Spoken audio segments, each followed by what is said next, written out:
ಆತ್ಮೀಯರೇ ನಮಸ್ಕಾರ. ನಾನು ನಿಮ್ಮ ಕಾಸಿಂ ಮಲ್ಲಿಗೆ ಮಡವು.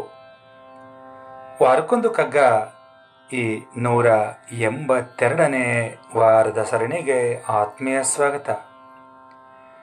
ಮಾನ್ಯ ಗುಂಡಪ್ಪನವರು ಏನು ಹೇಳ್ತಾ ಇದ್ದಾರೆ ಬನ್ನಿ ಕೇಳೋಣ. ಎಲ್ಲೆಲ್ಲಿಯೂ ಮೋಹ ಸಂಭ್ರಾಂತಿಗಳ ಕವಿಸಿ ಸಲ್ಲದ ಕುಮಾರ್ಗದೊಳು ನಿನ್ನ ತಾಂ ನಡೆಸಿ ಗೆಲ್ಲಲಿಲ್ಲಿವನ ಪರೀಕ್ಷೆಯೊಳಗೆಂದು ವಿಧಿ ಸೊಲ್ಲಿಪುದು ಸರಿಯೇನೋ ಮಂಕುತಿಮ್ಮ. ಎಲ್ಲೆಲ್ಲಿಯೂ ಮೋಹ ಸಂಭ್ರಾಂತಿಗಳ ಕವಿಸಿ ಸಲ್ಲದ ಕುಮಾರ್ಗದೊಳು ನಿನ್ನ ತಾಂ ನಡೆಸಿ ಗೆಲ್ಲಲಿಲ್ಲ ಇವನು ಆ ಪರೀಕ್ಷೆ ಒಳಗೆ ಎಂದು ವಿಧಿ ಸೊಲ್ಲಿಪುದು ಸರಿಯೇನೋ ಮಂಕುತಿಮ್ಮ.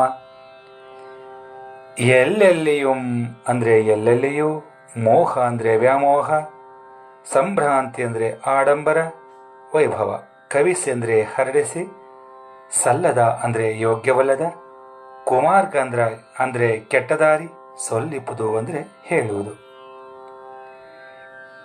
ಈ ಜಗತ್ತಿನ ತುಂಬ ವ್ಯಾಮೋಹವನ್ನು ಭ್ರಾಂತಿಗಳನ್ನು ವ್ಯಾಪಿಸಿ ಕೆಟ್ಟ ಮಾರ್ಗದಲ್ಲಿ ಮನುಷ್ಯನನ್ನು ನಡೆಸಿ ಏನೆಲ್ಲ ಆಟವಾಡಿಸಿ ಕೊನೆಗೆ ಆ ಪರಮಾತ್ಮ ಈ ಪರೀಕ್ಷೆಯಲ್ಲಿ ನೀನು ಕೊನೆಗೂ ಗೆಲ್ಲಲೇ ಇಲ್ಲಲಪ್ಪ ಅಂತ ಹೇಳೋದು, ಈ ರೀತಿ ಕುಹಕವಾಡೋದು ಸರಿನಾ? ಅಪ್ಪ ಪರಮಾತ್ಮ, ನೀ ಹೀಗೆ ಮಾಡಬಹುದಾ ಅಂಥೇಳಿ ಮಾನ್ಯ ಗುಂಡಪ್ಪನವರು ಇಲ್ಲಿ ಪ್ರಶ್ನೆ ಮಾಡ್ತಾ ಇದ್ದಾರೆ ಸ್ನೇಹಿತರೆ. ಇಡೀ ಜಗತ್ತೇ ಒಂದು ಭ್ರಾಂತಿಯ ಉಂಡೆ. ಇಲ್ಲಿ ಯಾವುದೂ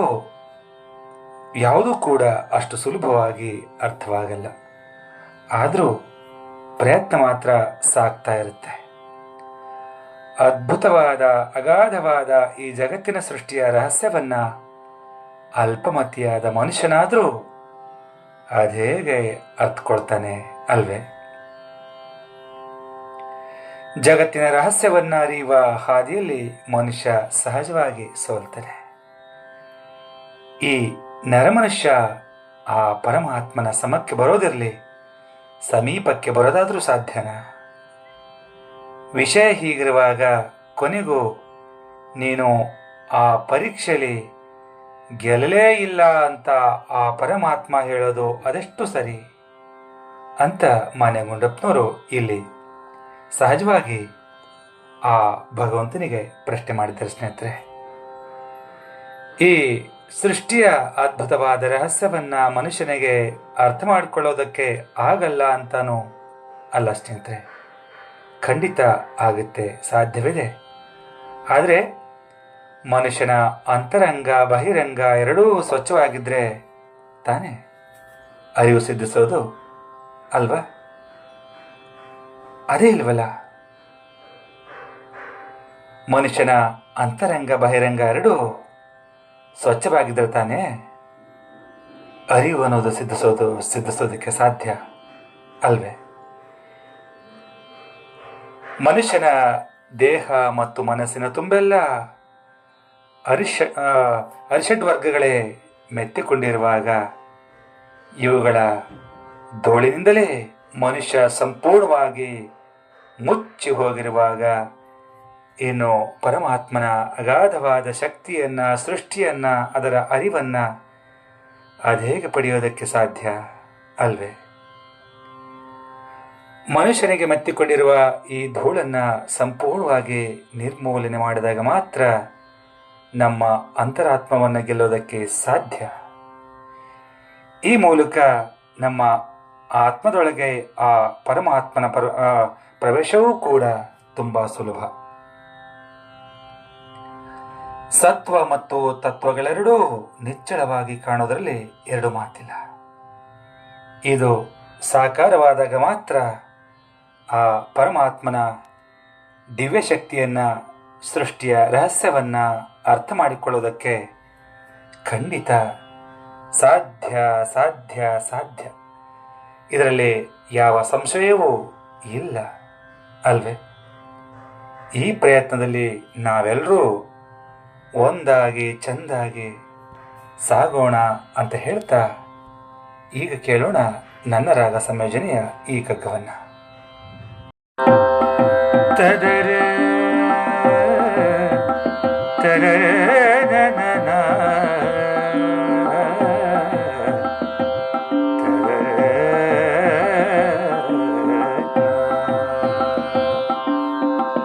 ಎಲ್ಲೆಲ್ಲಿயும் ಮೋಹ ಸಂಭ್ರಾಂತಿಗಳ ಕರೆಸೆ ಎಲ್ಲೆಲ್ಲಿயும் ಮೋಹ ಸಂಭ್ರಾಂತಿಗಳ ಕರೆಸೆ ಸಲ್ಲದ ಕುಮಾರ್ಗದೊಳು ನಿನ್ನ ತಾಂ ನಡೆಸೆ ಸಲ್ಲದ ಕುಮಾರ್ಗದೊಳು ನಿನ್ನ ತಾಂ ನಡೆಸೆ ಗೆಲ್ಲಲಿಲ್ಲ ಅವನು ಆ ಪರೀಕ್ಷೆಯೊಳಗೆ ಎಂದು ವಿಧಿ ಸೊಲ್ಲಿಪುದು ಸರಿಯೇನೋ ಮಂಕುತಿಮ್ಮ ಸರಿಯೇನೋ ಎಲ್ಲೆಲ್ಲಿயும் ಮೋಹ ಸಂಭ್ರಾಂತಿಗಳ ಕರೆಸೆ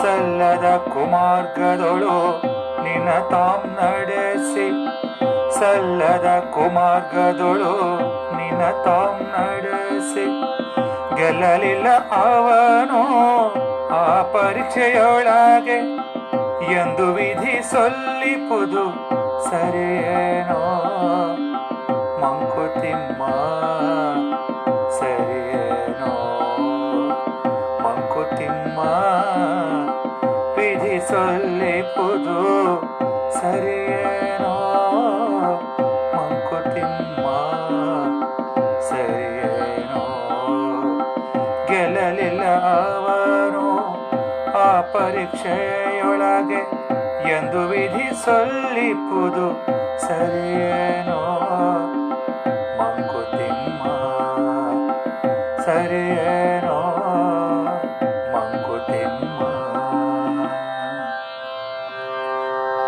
ಸರಿಯೇನೋ ಮಂಕುತಿಮ್ಮ. ಧನ್ಯವಾದಗಳು. ನಮಸ್ಕಾರ.